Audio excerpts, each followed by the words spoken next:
All right, so the first move you can make at this income range is the backdoor Roth IRA. You might have heard this if you make more than $150K per year, but at $153,000 in income, if you're a single filer, you can no longer make a full contribution to the Roth IRA, and past $168K, you can't contribute to one anymore. To fix this, many high earners opt for what's called a backdoor Roth IRA, and that works in 2 steps. First, you contribute to a traditional IRA since there's no income limit for it, and most importantly, you don't invest the money. And then all you have to do within your brokerage account is click the button, convert it to a Roth. The only times where this gets a little bit tricky is if you already have an existing traditional IRA with funds invested.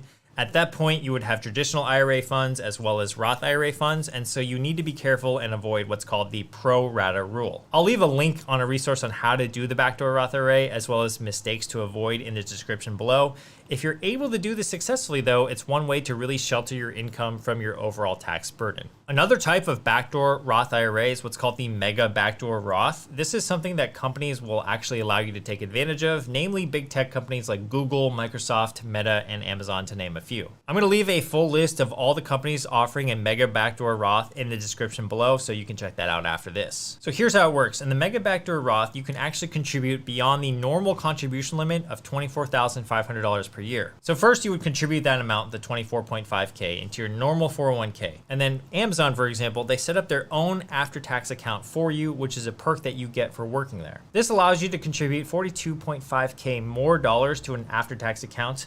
And then from there, you do an in-plan conversion to a Roth. That's pretty crazy now, because if you're someone who has access to this, you are contributing up to $67,000 of your own money per year into this account.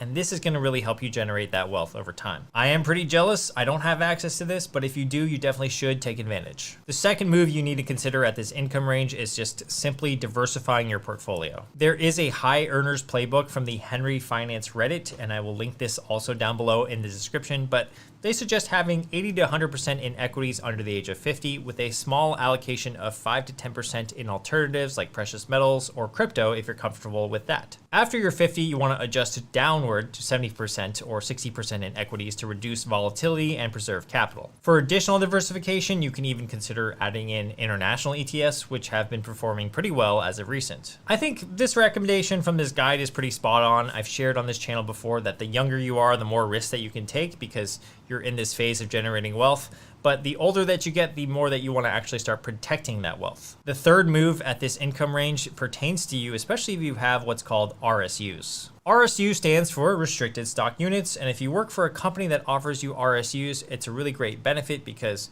not only is it stock, but it probably incentivizes you to stay at that company longer. A huge percentage of people earning 150 to 200K or more get there through an equity package like RSUs from a tech company or stock-based compensation from a public company. Now here's the thing about RSUs in particular. RSUs are taxed as ordinary income when they vest, whether you sell them or not. So that means the IRS will treat it like a cash salary. So say you have 100 shares vest when your company stock trades at $200. That's $20,000 of W-2 income whether you touch the shares or not. So the move is just to have a strategy for this, and the default is for a lot of people to sell the RSUs as they vest and redeploy the money into a diversified portfolio. If you hold the RSUs and the share price increases, then you will owe capital gains when you sell the stock, in addition to the tax that you already owed when they vested. The guide on Reddit actually talks about this as well, and they want you to diversify if you have more than 1/3 of your total investments allocated in your company's RSUs. As a general statement, that's usually correct in order to avoid being too concentrated, so that's also something to consider. And the last move to consider at this income range is what your tax bracket will be when you retire. For most people at this income, the answer is that your tax bracket is lower in retirement than what it is right now. With your current tax rate being between 24 to 35% or more, if you think in retirement it's going to be lower,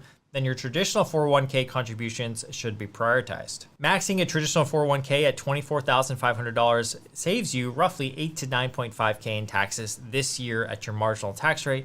And then when you retire, if your tax rate is closer to 0, then you are winning on both ends. So if you have a pre-tax 401k plus a backdoor Roth, that's actually a great combo because you're deferring taxes when your rates are the highest right now. You're also gonna get that money tax-free from the Roth IRA, and that's gonna be really nice when you retire. Having both of these should save you a ton of money throughout your high earning years, and I hope that you maybe employ some of these strategies.